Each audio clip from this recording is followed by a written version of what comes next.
This is Paul Acevedo of Windows Phone Central. Hi, this is Huarex Chen. I'm an indie game developer, and I graduated from USC Interactive Media Division. Great. And you've got a game here you made called Eyez? Yes, this game was my thesis game. I started this game as a side project, and apparently the people and friends and professors like this game, so I decided to continue working on it as my thesis game. Cool. Well, can you show us how it plays? Yeah, so this game is a puzzle platformer. So yeah, I'm not sure if you're familiar with platformer games, but in this game you can do walking around and jump. But what makes this game different is that it has two different modes. So one is called blue eye mode. So in the blue eye mode, the camera gets frozen, and the edges of the camera are connected. So if you go through, say, the left edge, it comes in from the right edge. And if you fall from the bottom edge, it comes in from the top edge. So I guess this gets us thinking about space in kind of a different way than most games. Yeah, so I call it a screen wrapping mode. So it's kind of like the old classic games like Pac-Man and some games you may think about in the 1980s. Yeah, you need to use this ability to solve puzzles, and the goal of each level is to reach the exit of the level. So, And what affects your star rating? the drops you collected, the teardrops you collected. Yeah, so if you collect all of them, you get the 3 stars. So yeah. So in this level, you need to learn to jump and lock the screen. So you can also do this thing. I see the backgrounds have a lot of parallax scrolling. Yes. Yeah, so it's done by one artist in Beijing. And also I can show you the other mode is called red eye mode. And you don't learn to use that until chapter 2? Yes, so chapter 1 is all about blue eye mode. So in chapter 2, I add in the new element of red eye mode. So in red eye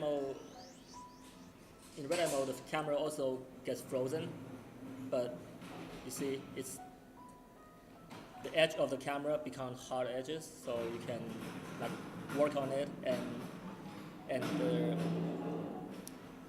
space inside the camera totally separate from the space outside the camera. So you see, if you cancel it, it falls off, and you can switch between the red eye and blue eye mode.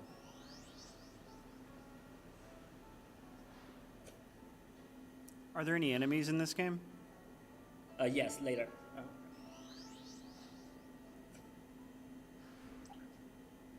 I'll try to do this quick. Okay. You can also do the wall jump using the hard edges. What's the story of the game like? Yeah, the story is like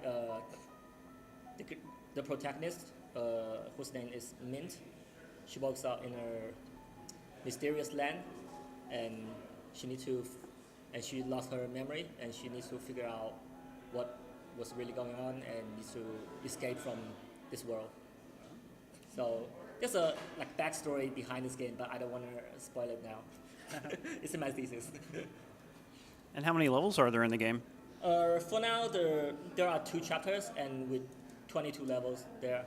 And in the original design, there were 4 chapters, so I'm planning to work on chapter 3 after chapter 1 and 2 gets released. Oh, okay. And that would be added as a free update? Yes.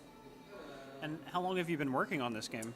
I started working on it as a side project since 2009, and that was my 2nd year in USC Interactive Media Division. And originally it was a top-down camera game. It's a top-down game